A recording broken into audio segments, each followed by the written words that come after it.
Welcome to our English channel. Hope all of you are fit and fine at your home. So, we all are passing through a very crucial time due to this pandemic. But the show must have to go on. Like our education must have to go on. So today I will start with a famous quote.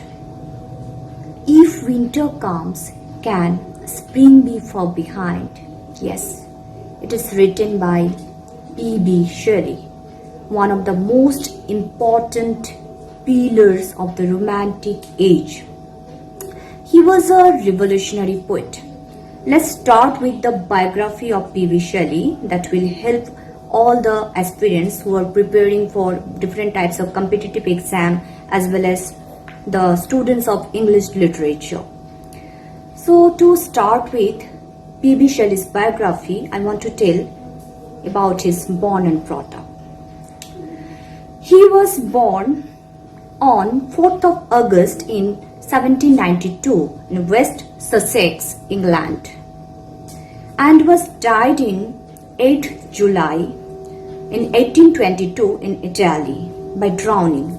He was died quite at an early age, at the age of 29. And his father, Timothy Shelley, was a Whig member of Parliament, and his mother, Elizabeth Pilfold, a Sussex landowner. So we can say that P.B. Shelley was born and brought up in an aristocratic family.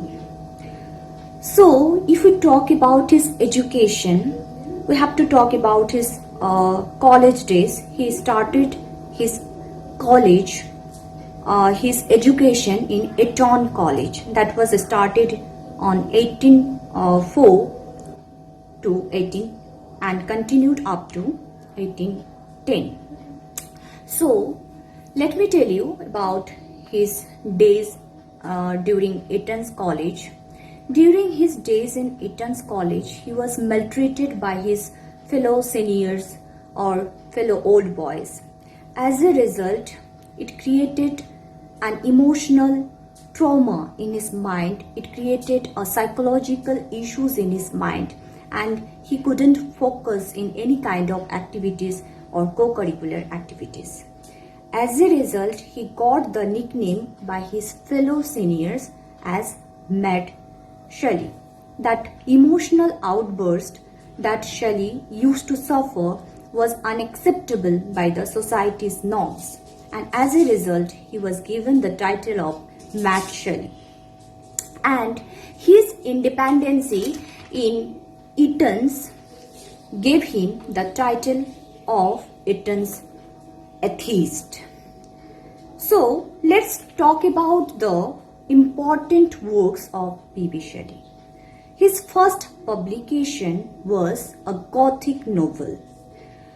The first Gothic novel, Zastrozzi, that was written in 1810 and published anonymously with the initials of P.B. Shelley. If we talk about his poetry collection, we have to talk about his original poetry by Victor and Jayer that was written in 1810 under the pseudonym of Victor. His second Gothic novel, Saint Raven, that was published in 1811. And in 1811, Shelley, along with Thomas J. Hogg, published The Necessity of Atheism, one of the most important pamphlet or the first English pamphlet that was published by P.B. Shelley along with Thomas J. Hogg. After the publication of The Necessity of Atheism, it created an enormous friction in the university. The authority asked Shelley to follow the rule of faith of the university, but Shelley refused to follow it. As a result, Shelley and Thomas J. Hogg was expelled from the university. After he was expelled from the university, after 4 months, Shelley eloped with Harriet, and Harriet was 16 years of old at that time and Shelley was only of 19 years of old. But his marriage to Harriet created a disaster in Shelley's life and the marriage ended abruptly. After that, Shelley, during 1816 to 1817, wrote radical pamphlet under the pseudonym of the Hermit of Merlot. Now, let's talk about his more poetry collections. If we talk about The Devil's Work, it's a ballad that was written in 1812. A poem, it's a satirical attack on criticism of the British government. So this ballad was a satirical attack on the British government, or you can say a criticism on the British government. Next, one of the most important poem by P.B. Shelley was Queen Mab, that was written in 1813 and it was written in memory of Harriet. It was dedicated to his first wife Harriet and it was divided into 9 parts. It was a philosophical poem. Next, followed by one of the most important or remarkable poem by Shelley, that is Alastor or the Spirit of Solitude, that was written in 1816. It was also a spiritual autobiography and it influenced John Keats also, and it influenced many poets. So the title was given by Thomas Love Peacock, and Alastor also influenced John Keats in writing his Endymion. William Butler Yeats's The Wandering of Oisin also influenced by Alastor. Next, if we talk about the Revolt of Islam, that was written in 1818, a poem that was re-edited from the Revolution of the Golden City, or you can say a vision of the 19th century. It followed the style of Edmund Spenser's The Faerie Queene. So Shelley was about to write The Revolt of Islam, that was re-edited. The remarkable point, the most important point of The Revolt of Islam is that it was re-edited and it was published in 1818. Though the title of the poem is The Revolt of Islam, but it was nothing to do with religion.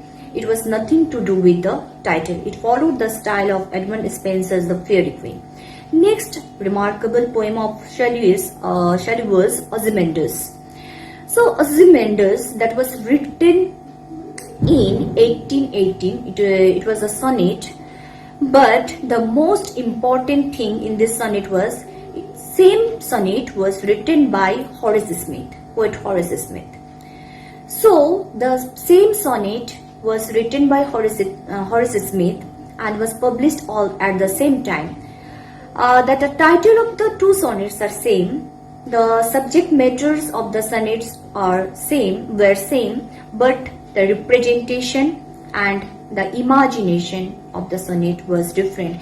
The sonnet was written by both the poet as a competition between the poets.